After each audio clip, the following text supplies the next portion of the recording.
So, good morning, plus one class. How are you all? I am fine.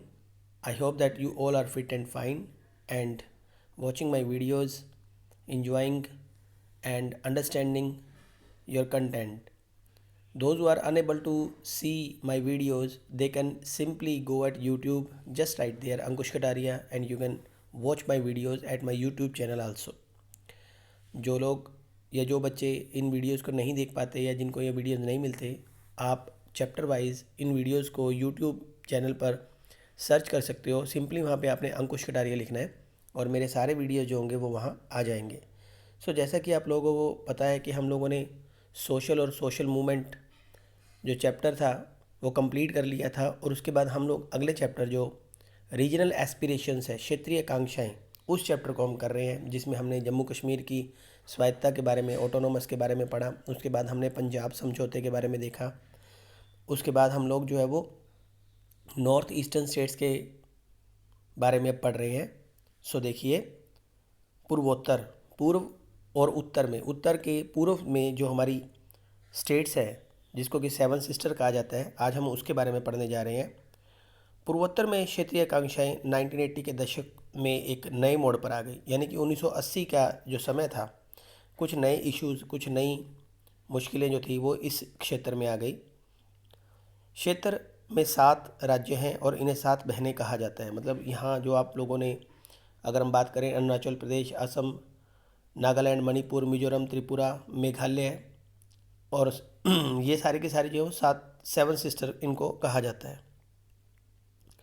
इस क्षेत्र में देश की कुल आबादी 4% निवास करती है, लेकिन भारत के कुल क्षेत्रफल के पूर्वोत्तर के हिस्से को देखते हुए आबादी 2 गुनी कही जाएगी। 22 किलोमीटर की पतली एक लंबी सी रहदारी इस इलाके को शेष भारत के साथ जोड़ती है, यानी कि सिक्किम के पास से जो एक सड़क सी गुजरती है, सिक्किम के पास का जो एक पतला संकरा सा रास्ता है, जो उसकी जो विड्थ है वो 22 किलोमीटर है, और वो 22 किलोमीटर का रास्ता जो होता है वो भारत से इस हिस्से को जोड़ने का काम करता है। अन्यथा इस क्षेत्र की सीमाएं चीन, म्यांमार और बांग्लादेश से लगती है और यह इलाका भारत के लिए एक तरह से दक्षिणी पूर्व एशिया का प्रवेश द्वार है। यानी कि अगर हम दक्षिणी पूर्व एशिया में जाना चाहते हैं तो हमारे लिए ये दक्षिणी पूर्वी एशिया का प्रवेश द्वार है। आगे देखते हैं। कहता है इस इलाके में 1947 के बाद अनेक बदलाव आए। त्रिपुरा, मणिपुर और मेघालय का खासी पहाड़ी क्षेत्र पहले अलग अलग रियासत थे।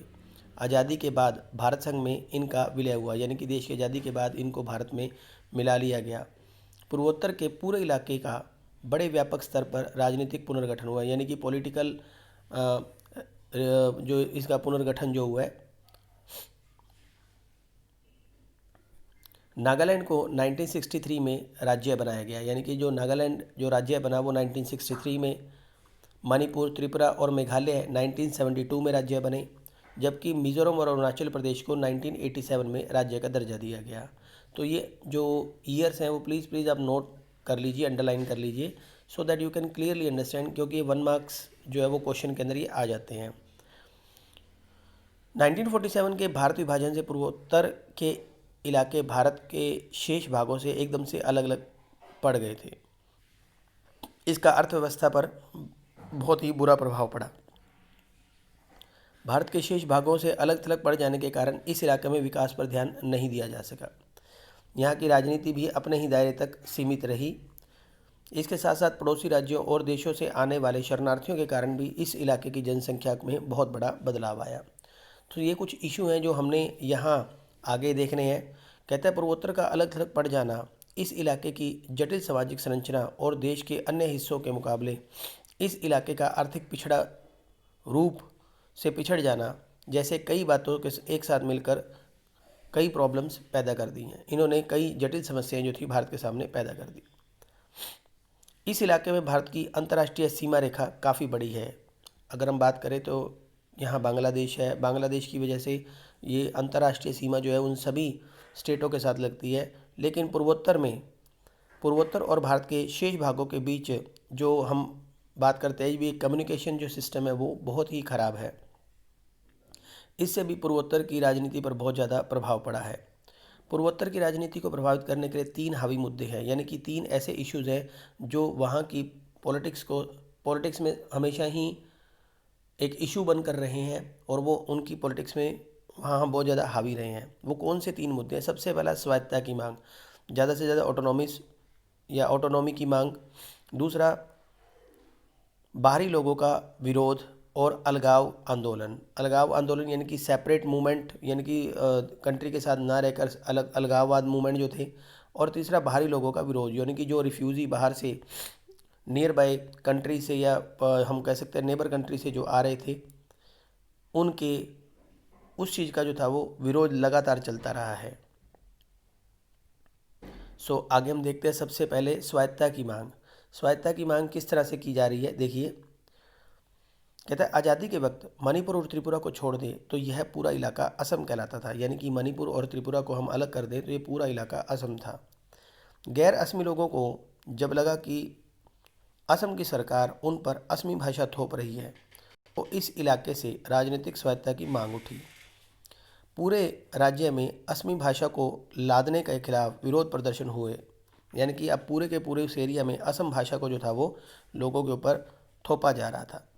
जनजाति समुदाय के नेता असम से अलग होना चाहते थे, यानी कि कुछ जनजाति के जो लोग थे वो असम से अलग होना चाहते थे। इन लोगों ने ईस्टर्न इंडिया ट्राइबल यूनियन का गठन किया। अंडरलाइन कर लीजिए, ईस्टर्न इंडिया ट्राइबल यूनियन।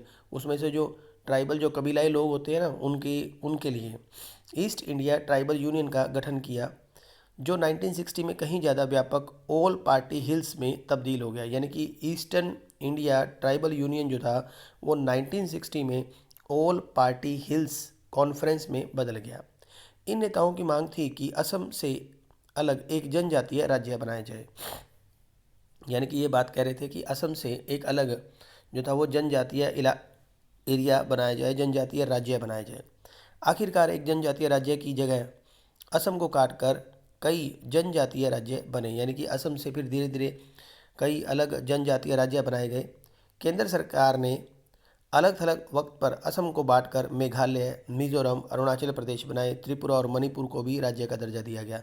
जैसे कि आपको शुरुआत में ही बता दिया गया था कि अगर हम मणिपुर और त्रिपुरा को छोड़ दें तो ये सारा का सारा इलाका जो था वो असम था। और आप देखिए किस तरह से मेघालय, मिजोरम, अरुणाचल प्रदेश, त्रिपुरा या ये सारे के सारे जो राज्य हैं वो असम से ही सेपरेट हुए, असम से ही अलग हुए हैं।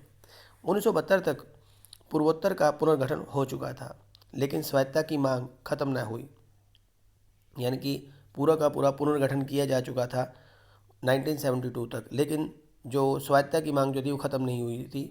उदाहरण के लिए असम में बोडो, कर्बी और दिमसा, अंडरलाइन कीजिए इसमें भी, जो असम के लोग, असम में बोडो, कर्बी और दिमसा जैसे समुदाय अपने लिए अलग राज्य की मांग की। अपनी मांग के पक्ष में उन्होंने जनमत तैयार करने के प्रयास किए, यानी कि जनता को भी अपनी मांग के साथ जोड़ा, जन आंदोलन चलाए और विद्रोही कार्रवाई की। कई दफ़ा ऐसा भी हुआ कि एक ही इलाके पर एक से ज़्यादा समुदायों ने अपनी दावेदारी जताई, यानी कि आपने पीछे देखा कि बोडो, दिमसा और कर्बी जैसी जातियां जो थी वो एक अलग राज्य के रूप में आना चाहती थी, अलग समुदाय के रूप में अपने राज्य को चाहती थी। और इसके अलावा कुछ और भी ऐसी जातियां थी जो वहां अपनी दावेदारी पेश करी थी। छोटे और निरंतर लघुतर राज्य बनाते जाना संभव ही नहीं था, यानी कि और इससे छोटे राज्य बनाना बहुत मुश्किल था। इस वजह से संघीय राज्य व्यवस्था के कुछ और प्रावधानों का उपयोग करके स्वायत्तता की मांग संतुष्ट करने की कोशिश की गई और इन समुदायों को असम में ही रखा गया। कर्बी और दिमसा समुदायों को जिला परिषद के अंतर्गत स्वायत्तता दी गई, जबकि बोडो जनजाति को हाल ही में स्वायत्तता परिषद का दर्जा दिया गया है। अलगाववादी आंदोलन, अब देखिए किस तरह से वहाँ पे अलगाववादी आंदोलन चले जो अपने आप को उनसे अलग करना चाहते थे। स्वायत्तता की मांगों से निपटना आसान था, क्योंकि संविधान की भिन्नताओं का समाहार संघ में करने के लिए प्रावधान पहले से मौजूद थे। यानी कि हमारे संविधान के अंदर अगर किसी भी तरह से कोई स्टेट स्वायत्तता की मांग करती है तो उससे निपटने के लिए जो हमारे प्रोविज़न थे वो हमने पहले ही लिखे हुए थे। जब कुछ समूहों ने अलग देश बनाने की मांग की, और वह भी किसी क्षणिक आवेग में नहीं बल्कि सिद्धांत तैयारी के साथ, तो इस मांग से निपटना मुश्किल हो गया। जहाँ तक बात थी ऑटोनॉमी की, बात थी स्वायत्तता की मांग थी, वो ठीक था और वो हमारे संविधान के अंदर उस चीज़ के लिए प्रोविज़न भी मौजूद थे। लेकिन जब कुछ मांगे इस तरह की मांगे उठने लगी कि अलग राज्य बना दिया जाए, तो इस तरह की मांगों से निपटना बड़ा ही मुश्किल हो गया था। देश के नेतृत्व में को पूर्वोत्तर के दो राज्यों में अलगाववादी मांग लंबे समय तक सामना करना पड़ा। इन दो मामलों की आपसी तुलना हमें लोकतांत्रिक राजनीति की कुछ सबक सिखाती हैं। सो देखिए, हम यहाँ बात कर रहे हैं, ध्यान दीजिएगा। कहता है आज़ादी के बाद मिजो पर्वतीय क्षेत्र को असम के भीतर ही एक स्वायत्त जिला बना दिया गया। यानी कि अगर हम बात कर रहे हैं तो यहाँ मिजो पर्वतीय क्षेत्र जो मिजोरम से रिलेटेड है, कहता है आज़ादी के बाद से जो मिजोरम का पर्वतीय हिली एरिया जो था वो असम के भीतर ही एक स्वतंत्र जिला जो था वो बना दिया गया था। कुछ मिजो लोगों का मानना था कि वे कभी ब्रिटिश इंडिया के अंग नहीं रहे, इसलिए भारत संघ से उनका कोई नाता नहीं है। मैंने वो मानते थे कि कभी वो ब्रिटिश इंडिया के अंडर में नहीं थे, इसलिए वो भारत के साथ नहीं है। 1959 में मिजो पर्वतीय इलाके में भारी अकाल पड़ा। मतलब प्रॉब्लम ये थी कि 1959 के अंदर मिजोरम के या मिजो पर्वतीय इलाके में एक भारी फेमाइन, जिसको अकाल बोलते हुए पड़ा। असम की सरकार इस अकाल में समुचित प्रबंध करने में नाकाम रही। इसी के बाद अलगाववादी आंदोलन को जन समर्थन मिलना शुरू हो गया। यानी कि अलगाववादी आंदोलन यहीं से शुरू हो गया। अगर उस समय असम सरकार उनके लिए कुछ प्रबंध का काम करती तो शायद ये प्रॉब्लम उन्हें ना फेस करनी पड़ती। मिजो लोगों ने गुस्से में आकर लाल डेंगा के नेतृत्व में मिजो नेशनल फ्रंट बनाया। अब ये लाल डेंगा जो थे वहाँ एक लीडर की तरह सामने आए और इन्हीं के लीडरशिप के अंडर में मिजो नेशनल फ्रंट बनाया गया। 1966 में मिजो नेशनल फ्रंट ने आज़ादी की मांग करते हुए सशस्त्र अभियान शुरू किया। यानी कि अब 1966 में जो लाल डेंगा जो थे, यानी कि मिजो नेशनल फ्रंट ने अपनी जो थी आज़ादी की मांग जो थी वो सशस्त्र अभियान से शुरू किया। यानी कि मिलिट्री एक्सपेडिशन जो थे वो शुरू हो गए और वो मिज़ोरम को भारत से अलग आज़ाद करना चाहते थे। इस तरह भारतीय सेना और मिजो विद्रोहियों के बीच 2 दशक तक चली लड़ाई की शुरुआत हुई, जो कि 1966 से शुरू हुई। मिजो नेशनल फ्रंट ने गुरिल्ला युद्ध किया। यानी कि याद रखिए, जो मिजो नेशनल फ्रंट है वही भारतीय गवर्नमेंट के साथ लड़ रही है, जो कि मिज़ोरम को एक अलग राज्य, यानी कि मिज़ोरम को एक अलग कंट्री बनाने की बात कर रही थी। मिजो नेशनल फ्रंट ने गुरिल्ला युद्ध किया, उसे पाकिस्तान की सरकार ने समर्थन दिया और तत्कालीन पूर्वी पाकिस्तान के में मिजो विद्रोहियों ने अपने ठिकाने बनाए। जो पूर्वी पाकिस्तान जिसकी हम बात कर रहे हैं, जो आज बांग्लादेश बना हुआ है, ईस्टर्न पाकिस्तान में, कहता है मिजो विद्रोहियों ने अपने ठिकाने बनाए। भारतीय सेना ने विद्रोही गतिविधियों को दबाने के लिए जवाबी कार्रवाई की। इसमें आम जनता को भी कष्ट उठाने पड़े। एक दफ़े तो वायुसेना का भी इस्तेमाल करना, यानी कि एयरफोर्स को भी इस काम में लगाया गया। सेना के इन कदमों के से स्थानीय लोगों में क्रोध और अलगाव की भावना और तेज हो गई। 2 दशकों तक चले बगावत में हर पक्ष को हानि उठानी पड़ी।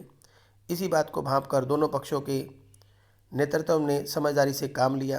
पाकिस्तान में निर्वासित जीवन जी रहे लाल डेंगा, यानी कि लाल डेंगा जो भी कह सकते हैं, भी उस समय पाकिस्तान जा चुके थे, भारत आए और उन्होंने भारत सरकार से बातचीत शुरू की। राजीव गांधी ने इस बातचीत में एक सकारात्मक समाधान तक पहुंचाया और 1986 में राजीव गांधी और लाल डेंगा के बीच एक समझौता हुआ।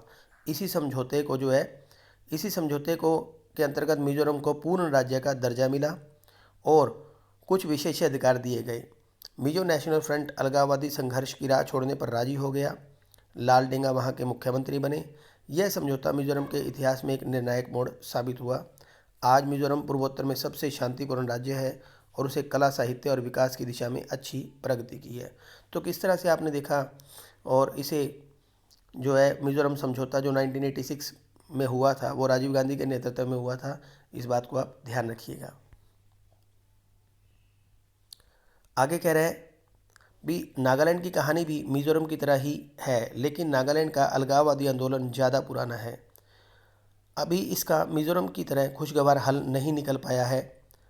अंगमी जापू फिंजो, याद रखिएगा नाम, अंगमी जापू फिंजो के नेतृत्व में नागा लोगों के एक तबके ने 1951 में अपने को भारत से आज़ाद घोषित कर दिया था। फिंजो ने बातचीत के कई प्रस्ताव ठुकराए। हिंसक विद्रोह के एक दौर के बाद नागा लोगों के एक तबके ने भारत सरकार के साथ एक समझौते पर दस्तखत किए, लेकिन अन्य विद्रोहियों ने इस समझौते को नहीं माना। नागालैंड की समस्या का समाधान होना अब भी बाकी है। तो देखिए आपने किस तरह से देखा भी नागालैंड की समस्या, मिजोरम की समस्या जो थी यहाँ आपने देखी। अगला हमारा जो टॉपिक है वो है बाहरी लोगों के खिलाफ आंदोलन, यानी कि जो रिफ्यूज़ी जो थे वो बाहरी एरिया से, यानी कि हम बात कर सकते हैं यहाँ पे बांग्लादेश हुआ, म्यांमार हुआ, या इन एरिया से जो थे लोग भारत में एज अ रिफ्यूज़ी शरणार्थियों की तरह आए थे, उनके खिलाफ भी जो थे मूवमेंट चलाए गए थे।